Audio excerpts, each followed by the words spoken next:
Hey you guys, PlayStation 5 just launched yesterday, and the first thing we want to do here without Parole was get out some comparison videos and see what differences PlayStation 5 makes for PlayStation VR games, especially in relation to the PlayStation 4 Pro.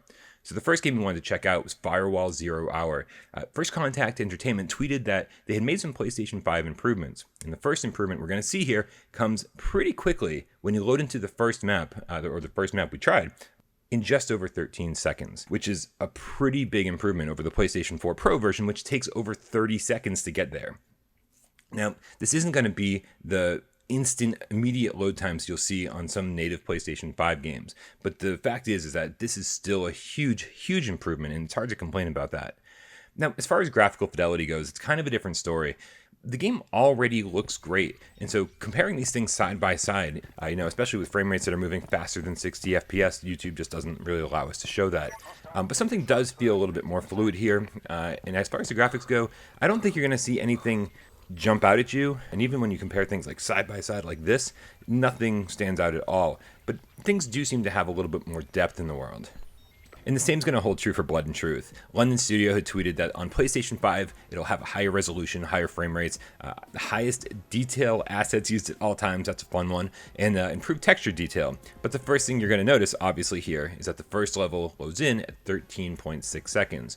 Meanwhile, the PlayStation 4 Pro takes twice as long to get there. Now, keep in mind that if you're jumping from the original PlayStation 4 to the PS5, this is going to be a huge difference. But from the Pro to the PS5, at least graphically, it's one of these games where you start looking out into the distance and you start trying to compare every little possible detail that you can find. And it's not anything specific. Everything feels like it has more depth. There's certainly a smoother feeling because it has a better frame rate. But unless you're comparing these things side by side, you're just probably not going to know the difference. It's great that it's there and that this is the absolute best version of Blood and Truth you can possibly play, but I don't feel like you're actually going to be missing out on very much if you're still on the PlayStation 4 Pro.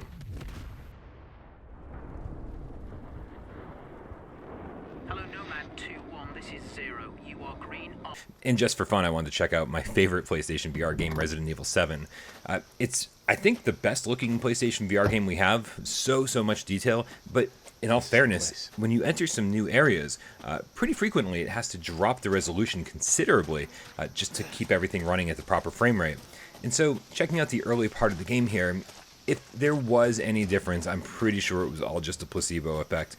Sometimes I'd look out in the distance and see foliage that I think popped into detail faster on PlayStation 5 than it did on the Pro, but honestly, I don't think you're going to notice any difference if there is a difference, so hopefully Capcom can deliver a patch that'll take full advantage of the PlayStation 5. But the game that's going to take most advantage of the PlayStation 5 hardware is Media Molecule's Dreams, and that's because it features dynamic resolution. Now, dynamic resolution just allows the game to use the processing power of the console that it's running on to run at the highest resolution that it's capable of producing. Now, if you played Dreams in VR on the original PlayStation 4, I totally understand. That game is really blurry, and some cats even considered it unplayable.